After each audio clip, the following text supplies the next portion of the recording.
All right, here are your front runners for the MVP this season. Paul George is playing out of his mind. Giannis Antetokounmpo obviously up there as well. And James Harden is just scoring at will. I don't even want to get into the conversation of how many shots he's taking to score at will, but take with it that. Now, my question to you is, if you completely just X and dash the format that people use when they get to voting, who is your MVP right now? James Harden.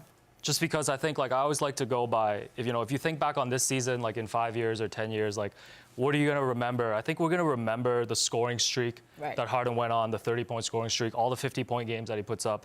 It's like an anomaly, right? I'm not sure if we're going to see, even in this era of offensive explosion, something like that happen again. And the way the team was under 500 at the start of the season and the way he's pulled them now back into a top 4 spot in the West, I think that just kind of completes his MVP resume. Well, that's what I wanted to ask though, is how do you define MVP? Because obviously that's most valuable to the league in general when you're looking back at those numbers. But has he done much for his team? You got Chris Paul out there, Clint Capella back in the mix. He has different pieces around him. Yes, because those two guys were missing. He single-handedly put the team on his back, setting scoring records that we haven't seen in the modern era.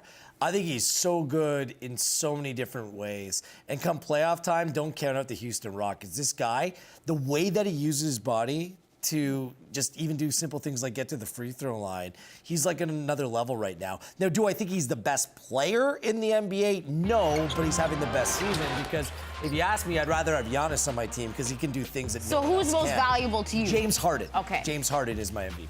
Okay, we've been discussing this on this show quite a bit this season, and I knew you were going to say Harden right away because I saw you say it. I think I was sitting right here. And Harden has put together, truly, this is one of the most remarkable seasons we've seen in the NBA. Yes. Now, you mentioned top 4. I think Houston's still sitting in 5th, okay? I do need to see where Houston finishes. If Houston does climb all the way to, say, 3rd, But it doesn't matter. Yeah, I told you, X out the format. okay, but here's the problem. The Bucks Okay. are in 1st place. Okay? And? You take Antetokounmpo off that team, they suck.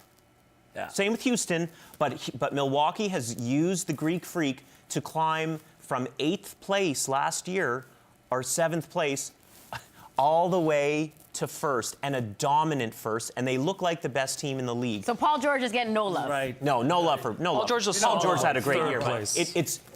It Harden's year is incredible, but it's really tough to argue that it's not Giannis. All right, let's pivot to the Celtics now. It's a hot mess in Boston. There is no way to flip this, okay? Because they come out with a win over Golden State in their recent matchup. But when you're looking at them trying to high five and kiki, that's not happening. They're barely making eye contact with them. I mean, Jaylen Brown coming out the other day saying, look, it's toxic right now. I really can't point out one thing. I don't have all the answers. We know they have the pieces.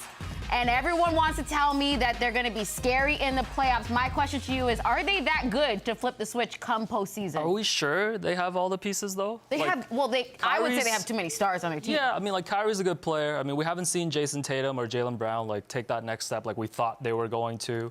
Al Horford, obviously a good two-way player, but getting up there in age.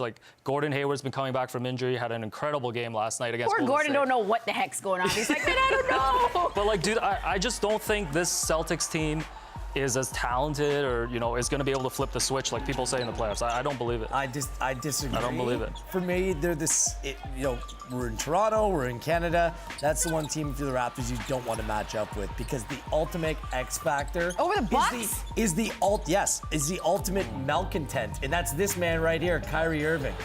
Look, he is scary good. He's elite when he wants to play. And if that switch gets flipped and come playoff time, I do not want to play the Boston Celtics. But who is Kyrie passing? Nobody wants to play with this guy, it seems. Yeah, but come playoff time, we have seen this before, just teams find that extra gear. And I'm waiting for it to happen. And we saw a glimpse of it last night. 128-95 over the Warriors. That's a big W. And look. Yeah, the Raptors beat them like that, too. I get it. And the Celtics beat the Raptors twice. Look. At home. I see that. This is where I disagree with you, Alex, because I think that the Celtics do have the most talent in the Eastern Conference. No, I get what everyone's saying. There's serious questions about whether they can get it together. I just don't want to test it. I want to avoid them like the plague. Are you convinced? Look, I think the Celtics were a little bit ahead of schedule last year by getting to Game 7 of the Eastern Conference Finals. There's a ton of talent there. There's no disputing that. But to answer the original question, no. They cannot just get to the playoffs and flip a switch. They're not that good. They need to figure it out in the last 6 weeks. All right, hold it there. Are jersey swappings tired?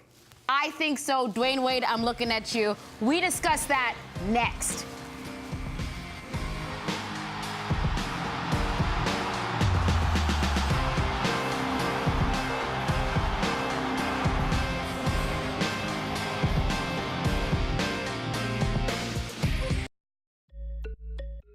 Quick question though, what makes James Harden so great? What makes James Harden? Footwork.